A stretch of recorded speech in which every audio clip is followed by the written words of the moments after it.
ओम नमो भगवते वासुदेवाय। ओम नमो ओम नमो भगवते भगवते वासुदेवाय। वासुदेवाय। ओम नमो भगवते वासुदेवाय। ओम नमो ओम नमो भगवते भगवते ओम वासुदेवाय। नमो वासुदेवाय। भगवते वासुदेवाय। ओम ओम नमो नमो भगवते ओम नमो भगवते वासुदेवाय। ओम वासुदेवाय। अज्ञानतिमिरन्धस्य ज्ञानाञ्जनशलाकया चक्षुरोन्मिलितं तस्मै श्रीगुरुवे नमः। नमः ॐ विष्णुपादाय कृष्णपृष्ठाय भूतले श्रीमते भक्तिवेदान्त स्वामिनिति नामिने। नमस्ते सारस्वती देवे गौरवाणी प्रचारिणे निर्विशेष शून्यवादी पाश्चात्यदेशतारिणे वाञ्छाकल्पतरुभ्यश्च कृपा सिन्धुभ्येव च पतितानां पावनेभ्यो वैष्णवेभ्यो नमो नमः। जय श्री कृष्ण चैतन्य प्रभु नित्यानंद श्री अद्वैत गदाधर श्रीवासादि गौर भक्तवृंद। हरे कृष्णा कृष्णा कृष्णा हरे हरे, हरे राम हरे राम राम हरे राम राम राम राम हरे राम हरे। हरे हरे। ओके, हरे कृष्णा। सभी भक्तों का स्वागत है आज के ऑनलाइन श्रीमद् भागवतम क्लास में। तो हम चर्चा कर रहे हैं श्रीमद् भागवतम के प्रथम स्कंद के 5वें अध्याय का शीर्षक है नारद जी का व्यासदेव जी को श्रीमद् भागवतम लिखने के लिए उपदेश।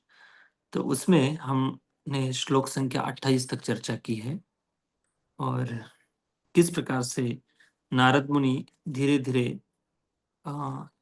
भक्ति वेदांत जो भक्त थे वहां पर आए हुए उनकी सेवा की और उसके बाद सेवा करते करते उनका उच्चिष्ट उनकी अनुमति से लिया और उसके बाद धीरे धीरे उनको ऐसे अनुभव होने लगा कि मेरा रजोगुण तमोगुण का जो भी आवरण है वो निकल गया। साथ साथ उनको भगवान की कथा में बहुत रुचि आने लगी।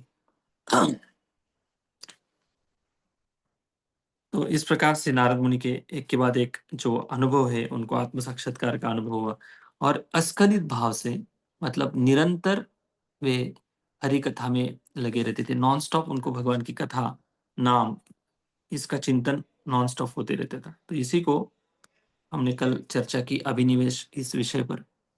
तो कैसे मग्नता होना बहुत जरूरी है भक्ति में, इसके पर हमने कल चर्चा की। तो आज 29 नंबर श्लोक से चर्चा आगे करेंगे। ओके, अभी आगे जाकर वो बताएंगे कि मेरे अंदर कौन सी ऐसी क्वालिटी थी, उनके संगति के कारण मेरे अंदर क्या क्या ऐसे गुण विकसित हुए, इसका वर्णन नारद मुनि कर रहे हैं। श्लोक नंबर 29। तस्यैवं मेनुरक्तस्य तस्यैवमेनुरक्तस्य परिप्रश्रितस्य हतैन सह प्रक्षिप्तस्य हतैन सह दधानस्य बालस्य प्रधानस्य बालस्य दान्तस्य अनुचरस्य च। दान्तस्य दान्तस्य च ओके, देखिए भाषांतर है। मैं उन मुनियों के प्रति अत्यधिक आसक्त था, मेरा आचरण विनम्र था और उनकी सेवा के कारण मेरे सारे पाप विनष्ट हो चुके थे। मेरे हृदय में उनके प्रति प्रबल श्रद्धा थी। मैंने इंद्रियों को वश में कर लिया था और मैं तन तथा मन से उनका दृढ़ता से अनुगमन करता रहा था। तो जैसे वे भक्ति के भक्तों की संगति में चले गए तो उनको एक एक अनुभव क्या क्या होने लगा। तस्सैव मतलब इस प्रकार से स्क्रॉल डाउन। तस्सैवं मेनुरक्तस्य, तस्सैव अर्थात इस प्रकार से, मैं उनके संगति में रहते रहते इस प्रकार से मैं मतलब मैं मेरा धीरे-धीरे अनुरक्तस्य का अर्थ है कि उन संतों के प्रति आसक्त होने लगे धीरे-धीरे, उनके स्वभाव के प्रति आसक्त होने लगे धीरे-धीरे और परितस् प्रसृतस्य अतैनसः। हुँ।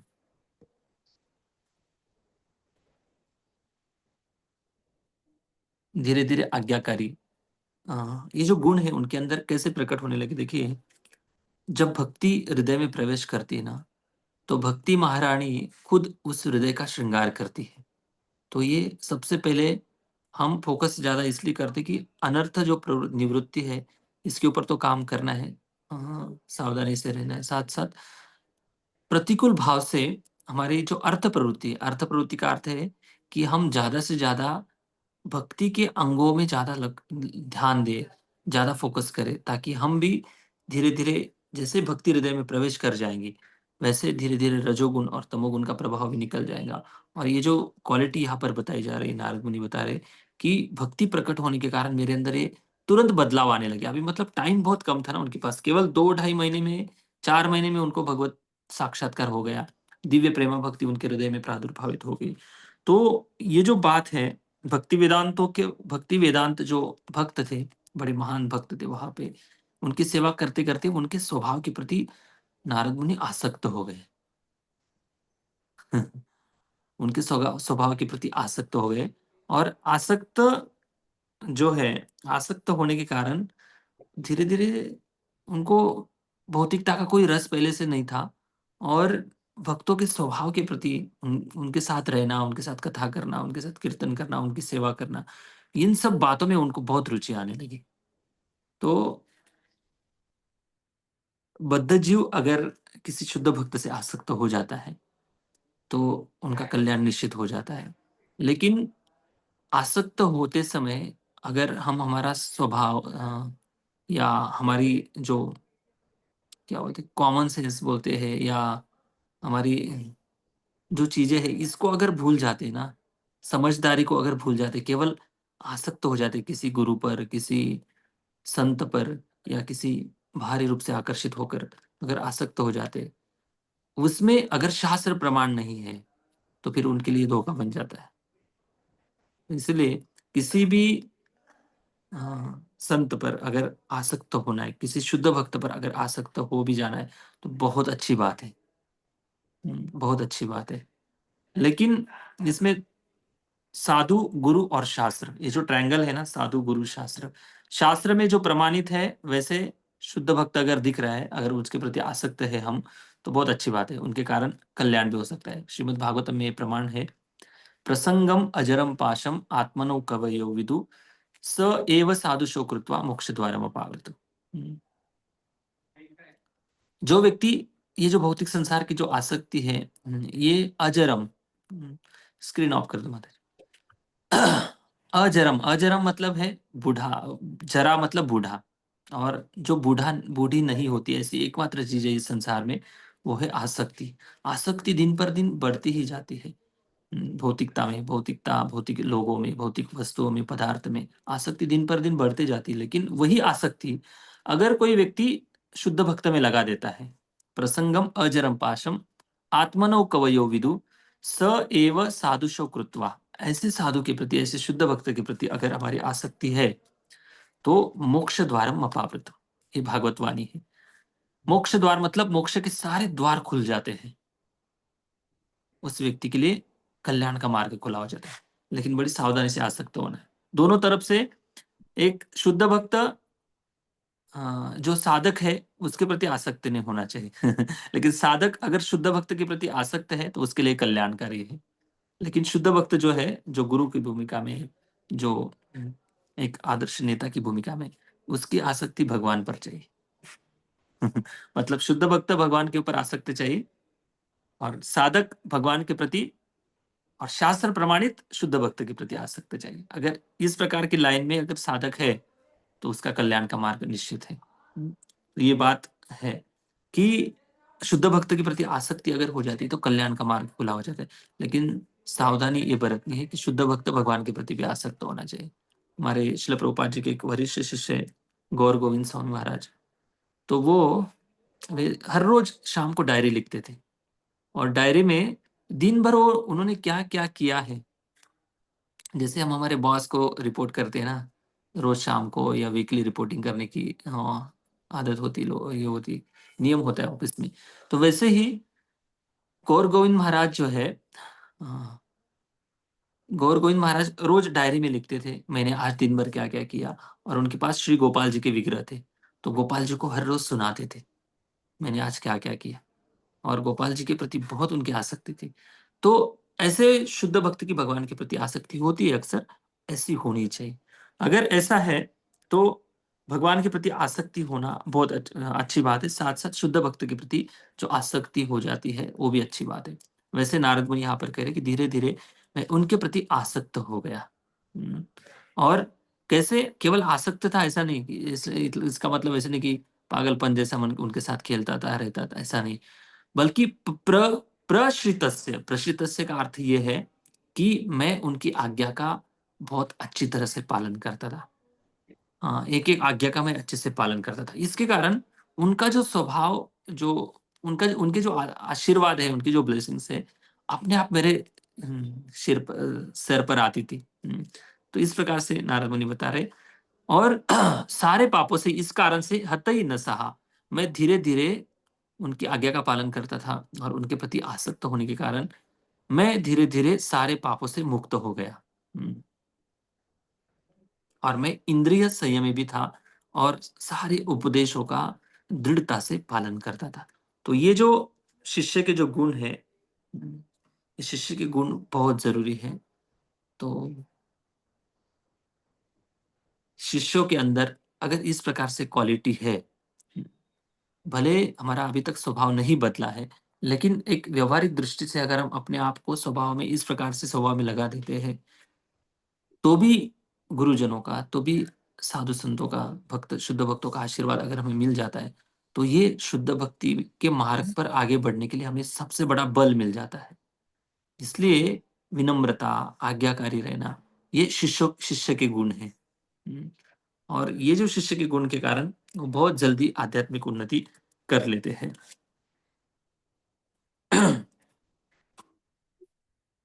हुँ, तस्सैवम् अनुरक्तस्य। अभी देखिए, जो भागवतम में जो श्लोक बताए जाते हैं ना, एक-एक शब्द बहुत महत्वपूर्ण है। तस्सैवम् का अर्थ क्या है? अनुरक्तस्य मतलब एक व्यक्ति दूसरे व्यक्ति पर आसक्त हो रहा है, तो आसक्ति के अलग-अलग कारण हो सकते हैं, लेकिन यहाँ पर नारद मुनि स्पष्ट रूप से बता रहे हैं कि तस्सैवम् मतलब पिछले श्लोकों को याद दिला रहे हैं। जो पिछले श्लोकों में जो भक्तों की मैंने सेवा की थी, उनके आशीर्वाद मुझे प्राप्त हुए थे, उनकी कृपा से मुझे भक्ति प्राप्त हुई थी, मेरे अंदर का रजोगुण और तमोगुण का प्रभाव नष्ट हो गया था। वो सारे बातें याद रखते हुए नारद मुनि बता रहे हैं कि इसलिए मैं आसक्त था, मतलब क्या? सेंटर में भक्ति है। 2 भक्तों में अगर अटैचमेंट है, एक काउंसलर है, एक काउंसली है। अगर दोनों में आसक्ति है और आसक्ति अगर भक्ति है बीच में, अगर काउंसलर शुद्ध भक्त है समझो, या गुरु शुद्ध भक्त है, दोनों में आसक्ति है, दोनों में मतलब साधक की गुरु के प्रति आसक्ति होना अच्छा है, लेकिन गुरु की साधक के प्रति आसक्ति होना अच्छा नहीं, उनकी भगवान के प्रति आसक्ति होनी चाहिए। तो ये बात ज़रूरी है। यहाँ पर भक्ति वेदांतों की आसक्ति नारद मुनि पर नहीं दिखाई दे रही, किसी श्लोक में ऐसा वर्णन नहीं। बल्कि हाँ, कृपावश, दयावश ऐसा भाव ज़रूरी है गुरुजनों का, लेकिन आसक्ति जो है साधक की एक शुद्ध भक्त के प्रति है तो बहुत अच्छा है और शुद्ध भक्तों की आसक्ति भगवान पर चाहिए। इन दोनों के बीच में भक्ति अगर है तो सेफ है। अगर दोनों के बीच में भक्ति नहीं, बिना मतलब की अटैचमेंट बढ़ती जा रही स्वभाव के कारण, अच्छा लगता है बात करना, ये आसक्ति अच्छी नहीं। ये जन्म मृत्यु जरा व्याधि बढ़ाने वाले आसक्ति। तो ये बात ध्यान में रखते हुए आसक्त होना, ध्यान से आसक्त होना है। तो गुरु आज्ञा जो है शिष्य का सबसे बड़ा धन होता है। गुरु की आज्ञा यही शिष्य के लिए सबसे ऊपरी जो सिद्धांत है वो है भक्ति के लिए। क्योंकि शास्त्रीय सिद्धांत शिष्य के लिए क्या लागू होता है, ये गुरु बता सकते हैं। शास्त्र में बहुत सारे सिद्धांत बताए हैं, लेकिन गुरु देखते हैं कि मेरे शिष्य की योग्यता क्या है और इसलिए शिष्य के अंदर अगर अच्छी क्वालिटी है, यहाँ पर जो दांत से इंद्रिय निग्रह था, इंद्रिय निग्रह क्वालिटी थी उनके पास, सेवा करने की इच्छा, मूड था उनका और आज्ञाकारी भाव था नारद मुनि का और भक्तों के प्रति आसक्त थे, तो इसलिए उनका कल्याण हो गया। मैं उन मुनियों के प्रति अत्यधिक आसक्त था, मेरा आचरण विनम्र था और उनकी सेवा के कारण मेरे सारे पाप विनष्ट हो चुके थे। मेरे हृदय में उनके प्रति प्रबल श्रद्धा थी। मैंने इंद्रियों को वश में कर लिया था और मैं तन तथा मन से उनका दृढ़ता से अनुगमन करता रहा था। उनके संगति का ये परिणाम हुआ। धीरे-धीरे नारद मुनि उन भक्तों के प्रति आसक्त हो गए और साथ-साथ उनके ऊपर हमेशा कृपा भी होती रहती थी। जी प्रभु जी, तात्पर्य पढ़िए। यस प्रभु। तात्पर्य, शुद्ध भक्त के पद तक उन्नत होने के इच्छुक व्यक्ति के लिए ये ही आवश्यक योग्यताएं हैं। ऐसे व्यक्ति को सदैव शुद्ध भक्तों के सानिध्य की खोज करनी चाहिए। उसे छद्म भक्त से गुमराह नहीं होना चाहिए। हाँ, देखिए तात्पर्य में श्रील प्रभुपाद जी क्या बता रहे हैं। भक्त के वेश में बहुत सारे छद्म भक्त भी हो सकते हैं कोई भी, लेकिन इसका ऐसे सिद्धांतों का कोई भी फायदा उठा सकता है। लेकिन ऐसा कभी नहीं करना है। हमें शास्त्र के आधार पर गुरु को चयन करना है और ये दोनों अगर मैच हो रहे, अगर गुरु बता रहे कि भगवान निराकार है, समझो भगवान निराकार है, तो शिष्य भी मान लेता है कि भगवान निराकार है। क्या सच में शास्त्र में ऐसे लिखा है कि भगवान निराकार है? तो कहाँ लिखा है, क्यों लिखा है? हाँ, ये प्रश्न पूछना शिष्य का कर्तव्य है। इसलिए श्रद्धा जो है, शास्त्रीय श्रद्धा होना बहुत जरूरी है। श्रद्धा एक दो होती है, स्वाभाविक श्रद्धा, दूसरी शास्त्रीय श्रद्धा। स्वाभाविक श्रद्धा मतलब क्या है कि लौकिक श्रद्धा बोलते हैं, सॉरी, लौकिक श्रद्धा। लौकिक श्रद्धा जो होती है स्वभाव के कारण श्रद्धा बन जाती है। मतलब समझो अभी मैं व्यक्ति हूँ, समझो मेरा व्यवहार अच्छा है, मैं बातचीत अच्छा कर लेता हूँ और फॉर एग्जाम्पल बताता हूँ ऐसा नहीं कि मैं अच्छा हूँ, इससे नहीं बोल रहा हूँ, एग्जाम्पल वो उदाहरण के रूप में। तो ऐसे बाहरी रूप से देखना, बोलना, प्रसाद खिलाते, हमें टाइम देते, ये करते होते, इसके कारण उनके प्रति आसक्त हो जाना ये अच्छा नहीं है। तो श्रद्धा जो है शास्त्रीय श्रद्धा होनी चाहिए। शास्त्र के आधार पर, शास्त्र में जो बताया गया है उस पर श्रद्धा होनी जरूरी है। ठीक है। स्वभाव स्वभाव के ऊपर जो श्रद्धा है, ये काल के प्रभाव से स्वभाव बदलते रहता है। यस, स्वयं उसे भी शुद्ध भक्त से उपदेश ग्रहण करने के लिए सरल तथा विनम्र होना चाहिए। शुद्ध भक्त पूर्ण रूप से भगवान की शरण में रहता है। वह भगवान को ही परम स्वामी तथा अन्यों को उनके सेवक के रूप में जानता है। केवल शुद्ध भक्तों की संगति से ही लौकिक संगति से संचित होने वाले समग्र पापों से छूटा जा सकता है। नव दीक्षित भक्त को शुद्ध भक्त की श्रद्धा पूर्वक सेवा करनी चाहिए। उसे अत्यंत आज्ञाकारी होना चाहिए और उपदेशों का दृढ़ता पूर्वक पालन करना चाहिए। ये लक्षण है उस भक्त के जो इसी जीवन में सफलता प्राप्त करने के लिए दृढ़ प्रतिज्ञ है। ये शिष्य की क्वालिटी श्रील प्रभुपाद जी बता रहे हैं। अगर इसी जीवन में अगर भगवत प्राप्ति करनी है तो उसको एक शुद्ध भक्त की एक विनम्रता से उनका व्यवहार रहना चाहिए, उनके साथ उनकी सेवा करनी चाहिए। अगर कोई ऐसे करता है तो उसका कल्याण बहुत जल्दी हो जाता है। इसलिए जितना हो सके उतना विनम्रता से भक्तों की संगति में नहीं, बल्कि जितना हो सके हर जगह भगवान के अ, क्या बोलेंगे, भौतिक जगत भी भगवान का ही संसार है। किसी के भी प्रति ऑफेंस नहीं करना है, किसी के भी प्रति हमारी निंदा या दोष दर्शन नहीं होना चाहिए। इससे जितना बचेंगे उतनी आध्यात्मिक उन्नति होती है और गुरुजनों की आज्ञा का तो बहुत अच्छे से पालन करना ही चाहिए। ओके, श्लोक नंबर 30।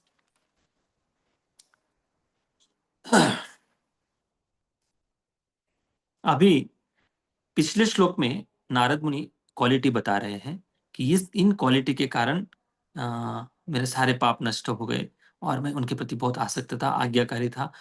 इसके कारण उनको क्या गिफ्ट मिला, देखिए 30 नंबर श्लोक में साधु संत जो भक्ति वेदांत जो भक्त थे, जाते जाते क्या देकर गए नारद मुनि को, इसका वर्णन 30 नंबर श्लोक में है। ज्ञानम गुह्यतमं यत्तत् ज्ञानम गुह्यतमं यत् साक्षात् भगवतोदितम् साक्षात् भगवतोदितम् अन्ववोच न गमिष्यन्तः अन्वोचन गमिष्यन्तः कृपया दीनवत्सलः। दीनवत्सलः। दीन जनों पर अत्यंत दयालु उन भक्ति वेदांतों ने जाते समय मुझे उस गुह्यतम विषय का उपदेश जिसका गुह्यतम विषय का उपदेश जिसका उपदेश स्वयं भगवान देते हैं। हाँ, अभी थोड़ा सा धीरता से इस टॉपिक पर चर्चा करेंगे। थोड़ा सा देखिए, ज्ञानम गुह्यतमम यत्तत्, यत्तत् का अर्थ है उस जो गुह्य ज्ञान है भक्ति का, वो गुह्य ज्ञान जाते समय मुझे देकर गए। और भगवत साक्षात भगवत उदितम, उदितम मतलब भगवान ने कहा था, ऐसा पूर्व काल में भगवान ने ये ज्ञान कहा था। अन्ववोचन उपदेश देने के बाद वो गमिष्यन्ते, जाते समय जाते जाते उन्होंने कृपया दीन वत्सला, दीन जनों के ऊपर, ये भक्ति वेदांत जो भक्त है बहुत वत्सलता से भक्तों के ऊपर कृपा करते हैं, ऐसे कृपया दीन वत्सला जो है ये मेरे ऊपर कृपा करके आगे चले गए। अभी देखिए, प्रसंग इस प्रकार से था, 4 महीने तक भक्तों की संगति में नारद मुनि रहे, वो महान शुद्ध भक्तों की संगति में। और 4 महीने तक उन्होंने देखा कि बालक बहुत छोटा है, लगभग 5-6 साल के नारद मुनि होंगे, और उनके चातुर्मास का समय भी अभी खत्म हो गया था, अभी निकल रहे थे, वहां से दूसरी जगह जा रहे थे। और जाते जाते उन्होंने देखा कि ये बालक जो है काल के प्रभाव से, ये भक्ति के जो इसके ऊपर संस्कार हुए हैं, ये संस्कार शायद भूल जाएगा व्यक्ति, या कभी कभी शिथिल पड़ जाएगा साधना भक्ति में, अभी जो भी प्रैक्टिस कर रहा है थोड़ी बहुत। तो देखिए, नारद मुनि उस समय 5 साल के थे, छोटे छोटे एक बच्चे के रूप में थे, तो भी नारद मुनि बहुत भक्ति में गंभीर थे। तो मतलब भक्ति जो है ना, हम सोचते हैं कि कभी कभी बच्चों को भक्ति, प्रहलाद महाराज के इस एपिसोड में आते, प्रसंग में आते कि कौमार आचरते प्राज्ञ धर्मान भागवतानि, धर्म का आचरण जो है, भक्ति की जो शिक्षा है, प्रहलाद महाराज बताते कि उम्र के 5 साल से दे देनी चाहिए, क्योंकि वहां से थोड़ी बहुत समझदारी बढ़ जाती है, बोलना चलना फिरना सीख जाता है बच्चा। तो आजकल लोग बच्चों को बोलते कि अभी इतने जल्दी से उनको भक्ति के संस्कार देना है, इतना जल्दी क्या है, आगे बढ़ जाएंगे, बड़े हो जाएंगे, तब जाकर देखेंगे भक्ति सिखानी है नहीं सिखानी उनको। हाँ, क्या अभी ये उम्र है भक्ति सीखने की? अभी भक्ति करना क्या बहुत बड़ी बात है क्या? छोटे छोटे बच्चे हम देखते हैं, भयानक गाली भी दे देते हैं। आपने भी देखा होगा, इतनी गंदी गाली दे देते हैं बच्चे लोग। ये गाली कहाँ से सीख गए? हाँ, माता पिता से सीखे, नेबर लोग, पड़ोसी से सीखे, फ्रेंड्स के साथ रहते हुए सीखे। सीखे ना, कहीं से तो सीखे ना, थोड़ी ना माँ के पेट से सीख कर आए हैं। वैसे ही अगर बच्चों को भक्ति में वातावरण में रखेंगे तो बच्चे भी बहुत जल्दी भक्त बन जाएंगे, है कि नहीं? तो यही बात है। नारद मुनि उस समय 5 साल के थे, और संतों ने देखा कि वो भक्ति वेदांत भक्तों ने देखा कि भाई ये बच्चा भूल जाएगा भक्ति के संस्कार, तो इसको कुछ तो दिव्य उपदेश देकर जाना चाहिए और आशीर्वाद भी देकर जाना चाहिए। तो उन्होंने बहुत दिव्य जो ज्ञान है नारद मुनि को देकर वो चले निकल रहे थे, देकर। अभी क्या ज्ञान दिया उन्होंने? ज्ञानम गुह्यतमम साक्षात, सॉरी, ज्ञानम गुह्यतमम यत्तत् साक्षात भगवतोदितम। अभी ये जो ज्ञान है, गुह्यतम ज्ञान दिया है। अभी देखो, भक्ति शास्त्र स्टूडेंट्स बताइए, भगवत गीता में ये जो गुह्यतम शब्द है कहाँ पर आता है? 9th chapter. श्लोक नंबर? First.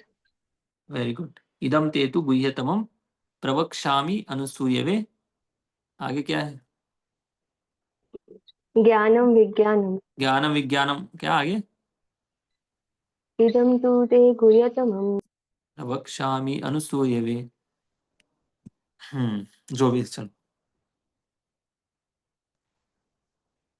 ये जो ज्ञान है, तो 9वें अध्याय से 3 प्रकार के ज्ञान का स्तर बताते हैं। एक है गुह्य ज्ञान, दूसरा है गुह्यतर ज्ञान, और तीसरा है गुह्यतमम ज्ञान, गुह्यतम ज्ञान। क्या फर्क है, कोई बता सकता है 3 ज्ञान में? गुह्य ज्ञान, गुह्यतर ज्ञान और गुह्यतम ज्ञान।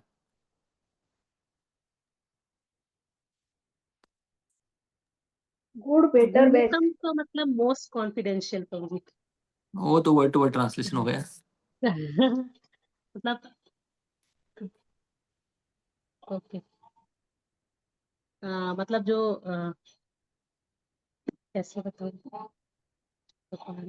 गुह्य ज्ञान, गुह्यतर ज्ञान और गुह्यतम ज्ञान, क्या तीनों की डेफिनेशन बताइए, व्याख्या क्या है, किसी को याद है?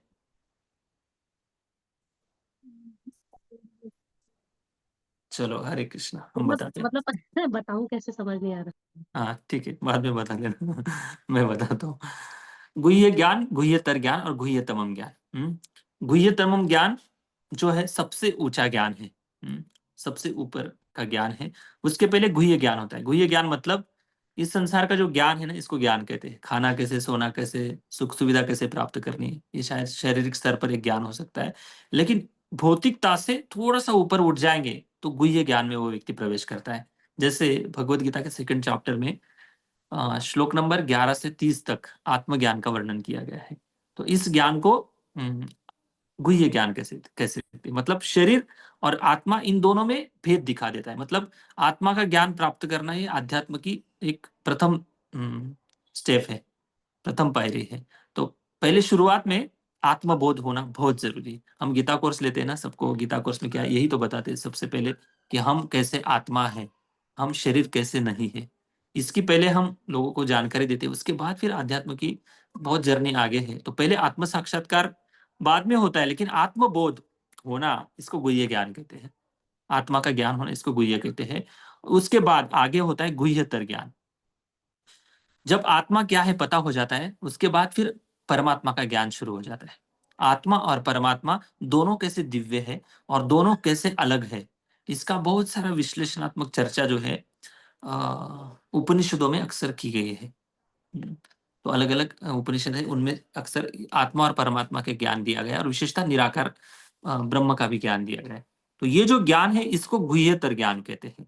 और ये जो गुह्यतर ज्ञान है इसको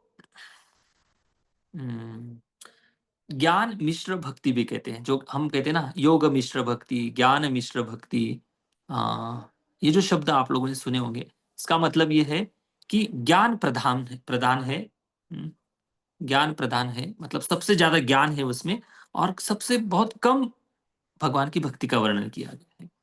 और योग मिश्र का अर्थ भी वही है कि सबसे ज्यादा योग का वर्णन किया गया है, साथ साथ भक्ति का वर्णन बहुत कम किया गया है। योग मिश्र भक्ति, ज्ञान मिश्र भक्ति ऐसे कहा जाता है। तो 95% ज्ञान है और 5% भक्ति है। जैसे समझो कोई एक ग्लास है, समझो 200 ml का ग्लास है और 200 ml के ग्लास में लेमन जूस है। लेमन जूस सबको पता है ना? क्या 200 ml के ग्लास में लेमन जूस है? हम लेमन जूस पीते हैं, क्या सच में वो नींबू का जूस है? उसके अंदर तो पानी ज्यादा है ना। और नींबू कितना है? कितना नींबू होगा 200 ml में? आधा ही नींबू होगा। अगर बड़ा नींबू है तो आधा नींबू में 200 ml शरबत बन जाएगा। तो फिर भी हम उसको नींबू शरबत बोलते हैं, क्योंकि नींबू उसकी प्रधान आ जाती है। वैसे ही योग मिश्र, ज्ञान मिश्र, ज्ञान मार्ग और योग मार्ग में सफलता तब मिलती है जब वो भक्ति का आश्रय लेता है। इसका भागवत प्रमाण है। 2nd कैंटो, तपस्विनो दान परा यशस्विनो मनस्विनो मंत्र विदु सुमंगला क्षेमम न विंद्यन्ति यदपाश्रय श्रेय शुद्धन्ति तस्मै प्रभु विष्णवे नमः। मतलब ये है कि अगर खाली योग मार्ग करेगा व्यक्ति, अगर उसके योग मार्ग में परिपूर्णता प्राप्त करनी है तो उसको भक्ति का आश्रय लेना बहुत जरूरी है। वैसे ही ज्ञान मार्ग का भी है। तो कहने का मतलब यह है कि गुह्यतर जो ज्ञान होता है, गुह्यतर ज्ञान में अक्सर आत्मा, परमात्मा और इस ज्ञान की चर्चा होती है।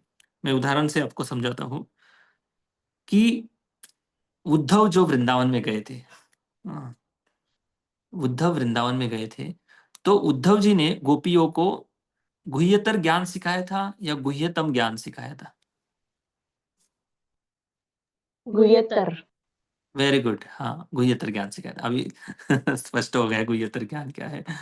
हाँ, अगर गुह्यतम ज्ञान उद्धव जी सिखाते तो उद्धव जी भी हमेशा के लिए वृंदावन का निवास का, अभी तो वैसे रह रहे वृंदावन में, लेकिन वो उनको और भी उनका रसास्वादन बढ़ जाता गोपियों का। हाँ, तो गोपियां सोच रही थी कि भाई आप क्या बता रहे हैं, हमें बिल्कुल समझ में नहीं आ रहा है, लेकिन आप हमसे ज्ञान में वृद्ध हो, ज्ञानी हो, इसलिए हम आपसे बड़े आदर से सुन रहे हैं। तो गोपियों का यह मनोभाव था। तो उद्धव जी उनको गुह्यतर ज्ञान सिखा रहे थे, लेकिन गोपियां सबसे ऊंचे स्तर पर थी, वो गुह्यतम ज्ञान में पूरी तरह से डूबी हुई थी।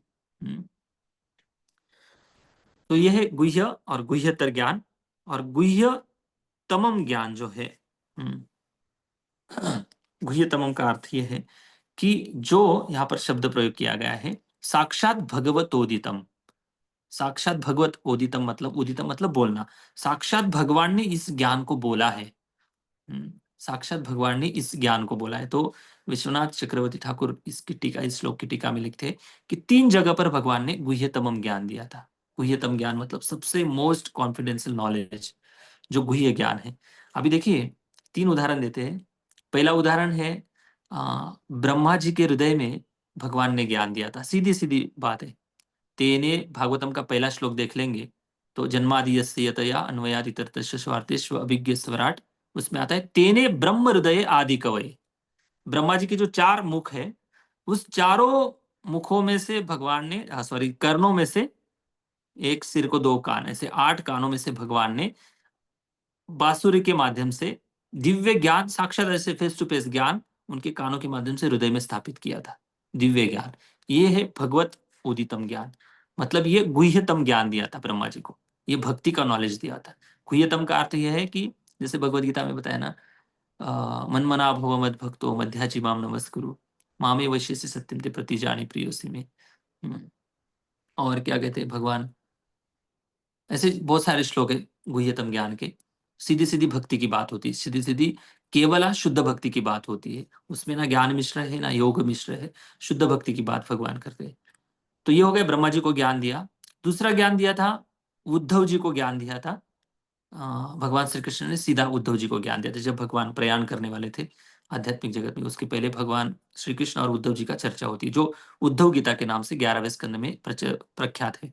बहुत सुंदर है उद्धव गीता की, कभी हम चर्चा करेंगे। बहुत सुंदर फिलोसॉफिकल और बहुत अच्छा चर्चा हुआ है भगवान श्री कृष्ण और उद्धव जी के बीच में। तो ये भगवत ओतिदम दूसरा ज्ञान है। तीसरा ज्ञान है, भगवान श्री कृष्ण ने अर्जुन को ज्ञान दिया था कुरुक्षेत्र की युद्ध भूमि पर। कुरुक्षेत्र की युद्ध भूमि पर अर्जुन को ज्ञान दिया था। जो भगवत गीता का ज्ञान है, ये पूरा भगवत गीता का जो ज्ञान है, ये ज्ञान इस भगवत गीता में कर्म योग भी है, ज्ञान योग भी है और भक्ति योग भी है। सब कुछ है उसके अंदर। तो देखिए अभी लिंक देखिए, ध्यान से सुनिए। भगवत गीता में भगवान ने जो ज्ञान दिया है, भगवत गीता तो यूनिवर्सल है, सभी जगह पर उपस्थित है, मतलब प्रचलित है, सबको पता है भगवत गीता क्या है। लेकिन भगवत गीता का असली जो सार है, जो गुह्यतम ज्ञान है, जो भगवान अर्जुन के माध्यम से दुनिया को देना चाहते हैं, क्या सारे लोग उस ज्ञान का अनुभव कर पा रहे हैं? नहीं कर पा रहे, बिल्कुल नहीं कर पा रहे। हालांकि भगवत गीता में तो भगवान ने ओपन बोल दिया है, सब दुनिया के लिए ओपन भगवत गीता बोली। ऐसा नहीं कि कोई भक्तों के लिए छिपा कर रखा है, ये इस्कॉन वाले के लिए श्लोक है, ये गौड़ीय वालों के लिए श्लोक है, ये रामानंदी वालों के लिए, श्री संप्रदाय वालों के लिए, ऐसा बिल्कुल नहीं बोला है भगवान ने। सबके लिए समान श्लोक है, भले बद्ध जीव हो, शुद्ध भक्त हो, कोई भी हो, फिर भी सबका सबको ऊपर इस ज्ञान की कृपा क्यों नहीं हो रही? तो 9.1 में हो गया कि क्या बताया, ज्ञान 3 प्रकार के ज्ञान है, गुह्य ज्ञान, गुह्यतम ज्ञान और गुह्यतमम ज्ञान। 9.2 में चले जाओ अभी। इसी ज्ञान का भगवान स्वयं गुणगान करते हैं। राजविद्या राजगुह्यम पवित्रम इदम उत्तमम प्रत्यक्षा अवगमम धर्मम सुसुखम कर्तुम अव्ययम। भाई ये नॉलेज जो है सबसे बड़ा नॉलेज है। सारे राजाओं में जैसे बड़ा राजा होता है, वैसे सारे ज्ञानों का राजा भगवत गीता है, गुह्यतम ज्ञान है। और ये जो गुह्यतम ज्ञान है, जो व्यक्ति अपने जीवन में पालन करता है, ऐसा नहीं कि कठिनाइयां होती हैं, सुसुखम कर्तुम अव्ययम, जब वो पालन करते करते सुख का अनुभव करता है, दिव्य आनंद का अनुभव करता है। क्या आप अनुभव कर रहे हैं कि नहीं भक्ति का, दिव्य आनंद का? क्या बोरिंग हो रहा है? मुझे तो नहीं हो रहा है भाई। दिन पर दिन आध्यात्मिक आनंद बढ़ते जाता है भक्ति का, और बढ़ना भी चाहिए। ये भक्ति का प्रभाव है। तो ये गुह्यतम ज्ञान की परिभाषा है। इसलिए सुसुखम कर्तुम अव्ययम। फिर 9.3 में भगवान बहुत इंपॉर्टेंट बात बताते हैं, अश्रद्धाना मत्परमा। मत्परमा मतलब ये बताते कि ये जो ज्ञान है, जो अभी गुह्यतम ज्ञान में बताने जा रहा हूं, भले ओपन है, लेकिन सीक्रेट तब बन जाता है जब जिनके पास शुद्ध भक्ति की श्रद्धा नहीं है, वो लोग इस ज्ञान को कभी ना सुन पाएंगे, ना अनुभव कर पाएंगे, ना आनंद का अनुभव कर पाएंगे। क्लियर हो गया सबको? उस ज्ञान का तब अनुभव कर पाएंगे जब शुद्ध भक्त उस ज्ञान के साथ श्रद्धा देंगे। अभी नारद मुनि को केवल ज्ञान नहीं दे रहे यहाँ पर भक्ति वेदांत लोग। यहाँ पर भक्त लोग, जो भक्ति वेदांत जो भक्त है, नारद मुनि को जाते जाते शुद्ध भक्ति की श्रद्धा अपने हृदय से ट्रांसफर कर रहे हैं उनको। शुद्ध भक्ति की श्रद्धा दे रहे हैं, और इस ज्ञान के साथ शुद्ध भक्ति की श्रद्धा जब आ जाती है तब वो व्यक्ति भक्ति में आगे बढ़ता है। तो ये श्रद्धा मिलना बहुत जरूरी है। श्रद्धावान जन, ये श्रद्धावान जन जो भजन में गाया जाता है, श्रद्धा देना बहुत जरूरी है। भक्ति की, शुद्ध भक्ति की श्रद्धा देना बहुत जरूरी है, और वो वही व्यक्ति दे सकता है शुद्ध भक्ति की श्रद्धा जिनके हृदय में शुद्ध भक्ति निवास करती है। वही व्यक्ति दूसरों को शुद्ध भक्ति की श्रद्धा दे सकता है। तो इस प्रकार से नारद मुनि को साक्षात भगवतोदितम, साक्षात भगवान के द्वारा जो उदित ज्ञान है, उस ज्ञान को यहाँ पर भक्ति वेदांत जी नारद मुनि को दे रहे हैं। बाकी जो भगवतोदितम ज्ञान है, जो व्यासदेव जी ने लिखा हुआ ज्ञान है, ये गुह्यतर ज्ञान है, और इस गुह्यतर ज्ञान को यहाँ पर, इसकी चर्चा यहाँ पर नहीं हो रही है। ठीक है। दूसरा अर्थ बताते हैं, साक्षात भगवतोदितम, ये जो ज्ञान है इसका अर्थ ये है कि नंद नंदन श्याम सुंदर, यशोदानंदन श्याम सुंदर के बारे में जो दिव्य ज्ञान है, भगवान की भक्ति का जो दिव्य ज्ञान है, इस ज्ञान को इन भक्तों ने, इन संतों ने नारद मुनि को दिया था। ब्रह्म क्या है, परमात्मा क्या है, ब्रह्मांड क्या है, कैसे योग साधना करनी, कैसे ज्ञान मार्ग से वैराग्य प्राप्त करना है, ये सब डिस्कशन नहीं हुआ उनके बीच में। उनके बीच में सीधी सीधी शुद्ध भक्ति की बात होगी, और ये जो श्रद्धा है उनके हृदय में स्थापित हुई, और वो 4 महीने तक उनके साथ रहे। तो इतना भक्ति का उनको धन प्राप्त हो गया कि उन्होंने 4 महीने में भगवान के भक्तों की कृपा प्राप्त कर ली। और जाते जाते कृपया दीन वत्सला, कृपया का मतलब कृपा करने वाले, कृपया जो मतलब कृपा करने वाले जो शुद्ध भक्त होते, दीन वत्सलाह जो दीन होते हैं। दीन मतलब, अगर दीन शब्द का आप ट्रांसलेशन करेंगे, दीन शब्द का अर्थ होता है भौतिक दृष्टि से निर्धन है, गरीब है, असहाय अवस्था में, इसको कहते हैं दीन। तो ऐसे दीन व्यक्ति के ऊपर कृपा करते। क्या ऐसे करते? इस दीन तुल्य दर्शिना लोग, पिछले कुछ श्लोकों में उनको तो तुल्य दर्शिना कहा गया है, लेकिन यहाँ पर दीन वत्सला कहा गया, फिर भेद हो जाता है ना। सुना था ना 3 श्लोक पहले, क्या वर्णन आया था? तुल्य दर्शिना का मतलब सबके ऊपर समान कृपा करने वाले। कोई अमीर है, कोई गरीब है, कोई ऐसा है, कोई वैसा है, कोई ज्यादा डोनेशन देता है, कोई कम डोनेशन देता है, कोई ज्यादा सेवा में आता है फिर उसके ऊपर कृपा करनी, कोई सेवा में नहीं आता है उनके ऊपर कृपा नहीं करनी। नहीं, ऐसा नहीं। तुल्य दर्शना का मतलब है कि सबके ऊपर समान कृपा करने वाले। तो यहाँ पर तो दीन वत्सला बन गए वो, दीन वत्सल। फिर जो अमीर लोग हैं उनके ऊपर कृपा नहीं करते होंगे, ऐसा है? ऐसा बिल्कुल नहीं। जो दीनों के ऊपर दयालु होते, तो दीन का अर्थ ये है, तुकाराम महाराज जी का अभंग है, दीन आणि दुर्बळाशी सुख राशि हरि कथा, तारू भव सागरीचे ऊंच नीच अधिकारी। बहुत सुंदर बता दे तुकाराम महाराज कि दीन और दुर्बल, इन लोगों के लिए ये भगवान की शुद्ध भक्ति की जो कथा है, ये उनके लिए बहुत पावन है। दीन आणि दुर्बराशी सुख राशि हरि कथा, उनके लिए सुख की बहुत बड़ी राशि है। इसलिए तारू भव सागरीचे, अगर इस भवसागर को तरना है, तारू भव सागरीचे ऊंच नीच अधिकारी, इसमें कोई अधिकार की बात नहीं भाई। भक्ति में प्रवेश करने के लिए कोई ऊंचा है, कोई नीचा है, ये अधिकार नहीं है। इसलिए ऐसे दीन जो लोग हैं, फिर दीन की डेफिनेशन रहेगी, व्याख्या क्या है, दीन मतलब क्या और दुर्बल मतलब क्या। दीन का मतलब ये है, जो समझो, अनाथ कुत्ता देखा है और पालतू कुत्ता देखा है, इसमें फर्क क्या है? जिनके गले में पट्टा है वो समझ जाता है कि ये किसी ना किसी व्यक्ति का पाला हुआ कुत्ता है। लेकिन जिस कुत्ते के गले में पट्टा नहीं है, बेल्ट नहीं है, मतलब वो ऐसे ही लावारिस है, उसको कोई मालिक नहीं है ना। तो इस संसार में अक्सर सारे लोग भक्ति से विहीन होने के कारण, उनके हृदय में भक्ति नहीं, उनके जीवन में भक्ति न होने के कारण, ऐसे लोगों को दीन कहा गया है। भले वो भौतिक दृष्टि से बहुत बड़े अमीर भी क्यों ना हो, बहुत बड़े पैसे वाले हो, बहुत बड़े प्रख्यात व्यक्ति हो, प्रतिष्ठित व्यक्ति भी क्यों ना हो, लेकिन भक्ति न होने के कारण उनको दीन कहा गया है। जिनके जीवन में भक्ति नहीं है वो दीन है इस संसार में। और दुर्बल, ये शब्द इसलिए प्रयोग किया गया है, दुर्बल का अर्थ यह है कि जिनके अंदर मन और इंद्रियों को कंट्रोल करने की शक्ति नहीं है। बल लगता है ना, दुर्बल, जिनके पास बल नहीं है उनको दुर्बल कहा जाता है। भले वो जिम में जाते होंगे, बड़े डंबल्स ये वो वेट उठाते होंगे, इसका मतलब वो बलवान बन गए होंगे भौतिक दृष्टि से, लेकिन आध्यात्मिक दृष्टि से वो सबसे बड़े दुर्बल है। दुर्बल का मतलब ये है कि जो लोग मन और इंद्रियों पर नियंत्रण नहीं कर पाते हैं, क्योंकि इंद्रिया और मन के ऊपर नियंत्रण करने के लिए सबसे बड़ी शक्ति लगती है। बहुत शक्ति लगती है मन को नियंत्रण करने में, इंद्रियों को कंट्रोल करने में बहुत शक्ति लगती है। तो ऐसी शक्ति जिनके पास है वो ताकतवर है। जो सहन कर लेता है वो शक्तिशाली है, जो विनम्र है वो शक्तिशाली। क्यों? क्योंकि अगर कोई सामने वाला डांट रहा है, बोल रहा है, और एक व्यक्ति सहन कर रहा है, मतलब क्या है? वो पागल है, गूंगा है, बहरा है, ऐसा नहीं है। वो अपने मन को, अपने आवेगों को नियंत्रित कर सकता है। इसलिए ऐसे ही जो नियंत्रण करने वाला व्यक्ति है ना, वही सबसे बड़े गुरु बनते हैं। वाचो वेगम मनसा क्रोध वेगम जिह्वा वेगम उदर उपस्थ वेगम एतान वेगान यो विषेत धीरः, धीर व्यक्ति सर्वामपि मां पृथ्वीं सशिष्यत। ऐसा धीर व्यक्ति ही गुरु बन सकता है। मतलब ये है भाई कि उसी को गोस्वामी कहते हैं जिनके मन पर, इंद्रियों पर नियंत्रण रखने की उनके अंदर शक्ति है, क्षमता है। तो ऐसे दीन वत्सल पर कृपा करने वाले ये जो भक्त है, मेरे ऊपर भी उन्होंने कृपा की। समझ गए दीन वत्सल का अर्थ क्या है? जिनके अंदर भक्ति नहीं है वो सबसे बड़े दीन है। भले भौतिक दृष्टि से वो अमीर हो, गरीब हो, जो भी हो, परिस्थिति तो टेम्पररी है, कुछ सालों की है।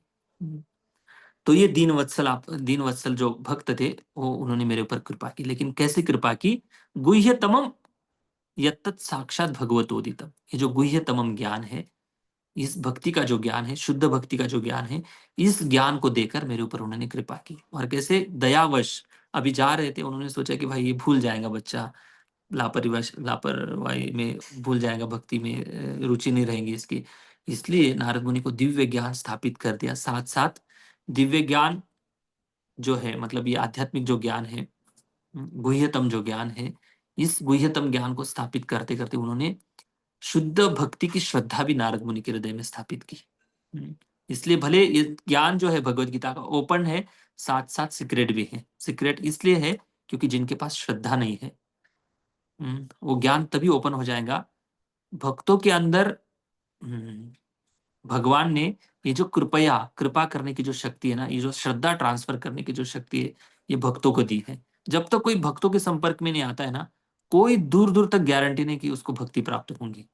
कोई गारंटी नहीं भाई। ये कोई ये नहीं कि वर्क फ्रॉम होम जैसे करते या होम स्कूलिंग करते, वैसा ज्ञान नहीं है। घर बैठकर किताबें पढ़कर एग्जाम दे दिए, पास हो गए, बिल्कुल नहीं, ऐसा नहीं। भक्तों की सेवा करनी पड़ेगी, भक्तों के अनुगत्य में रहना पड़ेगा, भक्तों की आज्ञाकारी जीवन जीना पड़ेगा। इस प्रकार से जो करेगा वही व्यक्ति इस गुह्यतम ज्ञान को रियलाइज कर पाएगा। तो यह है गुह्यतम ज्ञान की शक्ति। और ऐसे दीन वत्सल भक्तों ने नारद मुनि पर कृपा की।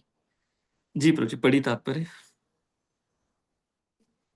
यस। तात्पर्य: विशुद्ध वेदांती या भक्ति वेदांत अपने अनुयायियों को स्वयं भगवान के उपदेशों के मुताबिक ही उपदेश देते हैं। भगवान ने भगवत गीता में तथा अन्य सारे शास्त्रों में निश्चित रूप से यह उपदेश दिया है कि लोग उन्हीं का अनुगमन करें। भगवान प्रत्येक वस्तु के सृष्टा, पालक एवं संहारक हैं। सारा दृश्य जगत उनकी इच्छा के बल पर अवस्थित है, और जब उनकी इच्छा से सारा खेल समाप्त हो जाता है तब वे अपनी सारी साध सामग्री समेत अपने दिव्य धाम में बने रहते हैं। सृष्टि के पूर्व वे अपने इसी दिव्य धाम में थे और प्रलय के बाद भी वहीं बने ही रहेंगे। अतः वे सृजित प्राणियों में से एक नहीं हैं, वे दिव्य हैं। भगवत गीता में भगवान कहते हैं कि अर्जुन को दिए गए उपदेश के भी बहुत पहले उन्होंने यही उपदेश सूर्यदेव को दिया था। क्योंकि बीच में यह श्रृंखला टूट गई थी और यह उपदेश गलत तरीके से उपयोग किया जाने लगा था, अतः वही उपदेश अर्जुन को फिर से दिया गया, क्योंकि वह उनका परम भक्त एवं मित्र था। अतः भगवान का उपदेश भक्तों के अतिरिक्त अन्य कोई नहीं समझ सकता। भगवान के दिव्य रूप का कोई अनुमान न होने के कारण निर्विशेषवादी भगवान के इस गुह्यतम संदेश को नहीं समझ पाते। यहाँ पर गुह्यतमम शब्द अत्यंत महत्वपूर्ण है, क्योंकि भक्ति का ज्ञान निर्गुण ब्रह्म के ज्ञान से बढ़कर है। ज्ञानम का अर्थ होता है सामान्य ज्ञान या ज्ञान की कोई शाखा। यही ज्ञान विकसित होते हुए निर्गुण ब्रह्म के ज्ञान तक पहुंच जाता है। इसके ऊपर जब इसमें कुछ कुछ भक्ति मिल जाती है तो यह परमात्मा का ज्ञान या सर्वव्यापी भगवान का ज्ञान बन जाता है। यह अत्यंत गुह्य है, किंतु यदि यह ज्ञान शुद्ध भक्ति में सेवा में परिणत हो जाता है और दिव्य ज्ञान का गुह्य अंश प्राप्त हो जाता है तो यह गुह्यतम ज्ञान कहलाता है।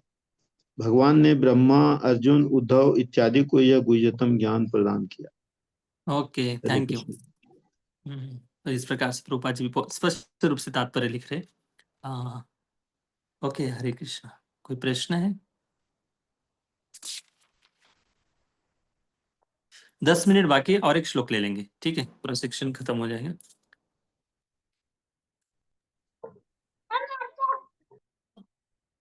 एक श्लोक ले लेंगे, उसके बाद फिर चर्चा करेंगे।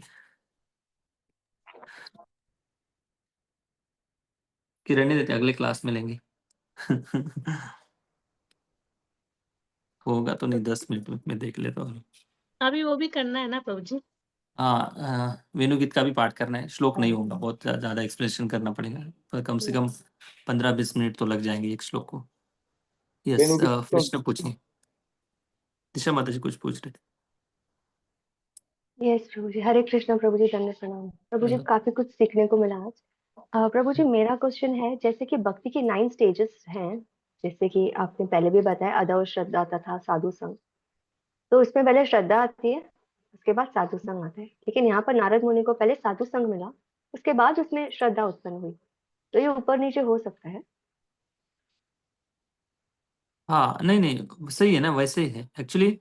आदो श्रद्धा मतलब ये है कि श्रद्धा के बाद जो साधु संग करते हैं ना, हम देखो अभी सबसे पहले भक्ति में भक्तों की संगति में आते हैं। क्या उन भक्तों के प्रति हमारी इतनी निष्ठा होती है जब आज जितनी निष्ठा है? जो भक्तों की संगति में हम आज श्रवण कीर्तन कर रहे हैं, वो निष्ठा पहले थी हमारे पास? वो श्रद्धा थी उनके प्रति? नहीं थी। तो पहले, सबसे पहले आदो श्रद्धा मतलब थोड़ी बहुत लौकिक श्रद्धा थी, कुछ थी। उस लौकिक श्रद्धा के कारण हम आए थे कुछ मिलने के लिए, कुछ ज्ञान लेने के लिए, किसी न किसी माध्यम से हम आए थे भक्तों की संगति में। फिर टच हुआ भक्तों की संगति का। भक्तों की संगति में आने के बाद जो श्रद्धा स्टार्ट होती है ना, उसको कहते हैं शास्त्रीय श्रद्धा। समझ रहे ना आप? उसको कहते हैं शास्त्रीय श्रद्धा। मतलब साधु संग में ही श्रद्धा उत्पन्न होती है। असली जो श्रद्धा है ना, जो शास्त्रीय श्रद्धा मैं बता रहा था, शास्त्र के आधारित जो श्रद्धा है, शास्त्र के ऊपर जो श्रद्धा आधारित है, वो श्रद्धा तब उत्पन्न होगी जब भक्तों की संगति में श्रवण कीर्तन करेंगे। और ये जो गाढ़ी श्रद्धा है ना, यही गाढ़ी श्रद्धा हमें बहुत दूर तक आगे ले जाएंगे। और इसी श्रद्धा का सबसे बड़ा प्राथमिक लक्षण ये है कि वो व्यक्ति आध्यात्मिक श्रद्धा उत्पन्न होने के बाद, शास्त्रीय श्रद्धा उसके हृदय में उत्पन्न होने के बाद, वो व्यक्ति पूरे प्लानिंग से भक्ति में कैसे आगे बढ़ना है, इसकी प्लानिंग बनाकर भक्ति करता है। इसकी प्लानिंग बनाकर भक्ति करता है, मतलब वो भक्ति के लिए बहुत ज्यादा गंभीर बन गया है। तो ये श्रद्धा कहाँ से आती है? साधुओं की संगति से, भक्तों की संगति से आती है। तो ऐसे होता है आदो श्रद्धा। आदो श्रद्धा मतलब प्राथमिक अवस्था में जो श्रद्धा होती है, वो एक लौकिक श्रद्धा हो सकती है। उसके बाद भक्तों की संगति में आने के बाद वही श्रद्धा जब गाढ़ी बन जाती है, फिर आगे बढ़ता है व्यक्ति। ठीक है, जी प्रभु जी, थैंक यू। हरे कृष्ण। हरे कृष्ण। और किसी कुछ प्रश्न है?